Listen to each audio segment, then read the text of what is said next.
So I just woke up to some devastating news. Kawhi is going to the Clippers.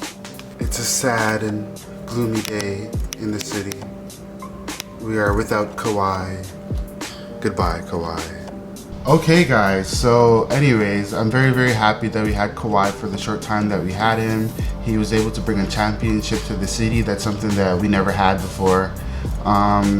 Good luck with the Clippers. Paul George, you are a snake because you left Russell Westbrook just like that. I mean, come on, dude. He was already left by KD. He's still hurting over that. And then you just left him like that too. But anyways, this video is not about basketball, but this video is about the 2018 MacBook Air. This is using a case that I got on Amazon, which I'm going to link to below. So this review is pretty much a mini review. It is geared towards regular users, like students, people that commute, that need a device to get them from point A to point B. If you do light editing or light document editing, you know, just reviewing PDFs, web browsing, YouTube videos. And then I'm also gonna be talking about why I think that this might be a better pickup than the 2017 Pro.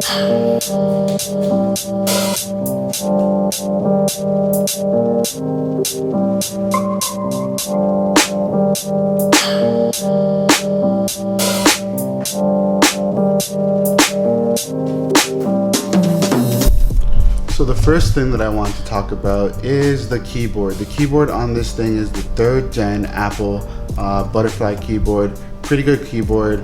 I could type really fast on this thing, so that's a good thing for students, or if you just take a lot of notes, then you might want to use this thing because it has a better keyboard than the last generation. Easy to type on, I promise. The other feature of the MacBook that I want to talk about is the screen. We get a good quality screen finally. We get an upgrade.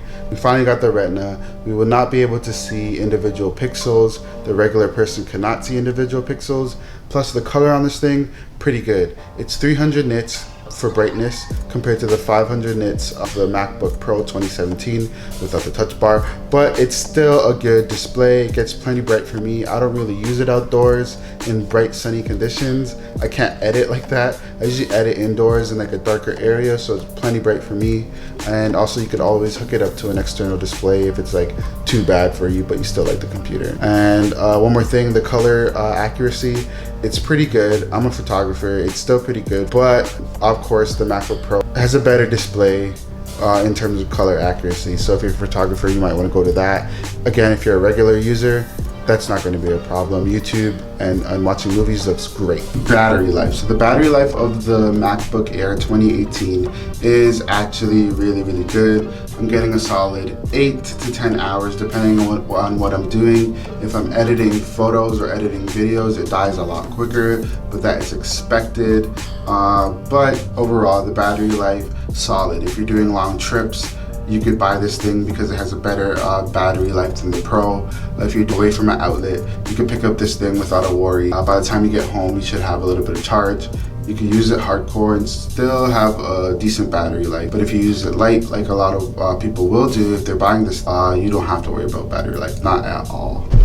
So the MacBook Air 2018 also has USB-C, bringing the MacBook Air more into the future. It has 2 USB-C ports, which you can use to charge the device or plug in anything else from a Thunderbolt 3, so you could put 5K displays, 4K displays, USB-C displays. And a good thing about that is you could use the cord to charge your camera, which I use it to charge my A7 III. I also use it to charge my phone. So it's a good little thing to have that it's USB-C. It makes it a better situation because that is one less cord that you have to carry around. Sorry for the audio near the window. And one of the last reasons why I like this guy is the Touch ID. So this thing has Touch ID without the touch bar. It makes it a lot easier, a lot quicker accessing your computer. You don't have to worry about passwords. Just tap your finger and it's instant. If the computer's in a sleep state, all you have to do is press and hold it, take it off quickly, and in one motion you can log in. It's pretty quick. It's something that you don't think about. And then it has built into the Touch ID the T2 chip, which adds extra layers of security for this thing, making stealing this thing and getting information a lot harder. So those are the reasons why. No order. Obviously, I wouldn't be an honest person if I didn't say a couple things that I didn't like. So one of the things that I do not dig about the 2018 MacBook Air is, let me do it this way, the lightning speed. Things that I do not dig about the 2018 MacBook Air is that sometimes it can struggle while doing video editing. I'm not gonna say that it struggles, I should correct myself, but the fan comes on. That's pretty much it. It can handle the quality. Scrubbing through is pretty easy. I like that about it, but it's just, it gives me a little bit of a worry that the temperature goes, the fan goes on full pressure. If I'm editing photos for like 2 hours, then it's gonna buff up, you're gonna hear it. So like, why should anyone get this computer over the 2017 MacBook Pro without the touch bar? Why would you get this? This is a MacBook Air. The price difference is only about 100 to 200 to 300 bucks depending on where you live. Why would you get this computer over that computer?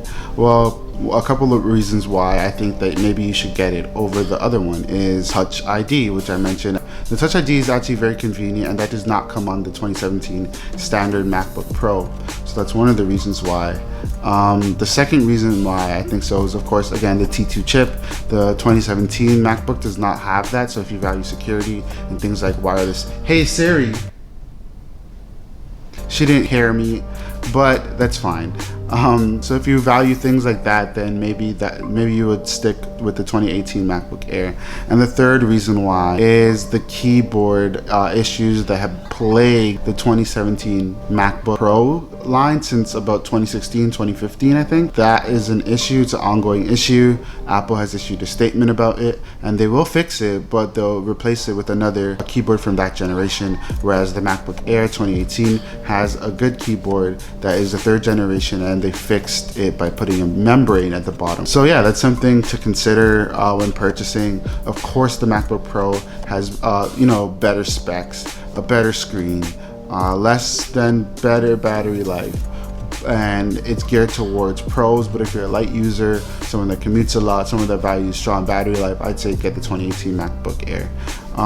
One more thing, if you have an external GPU, you could plug it into the MacBook Air and make this thing a beast. Double your export times, rendering times, all that stuff. If you're doing anything hardcore and you already have one, go and get it. But if you're gonna buy it just for this, you might as well put the extra money to a better MacBook Pro. And that's it, guys. See you in the next video. If you like this video, give it a thumbs up. If you don't like this video, thumbs down. Either way, leave a comment. Peace.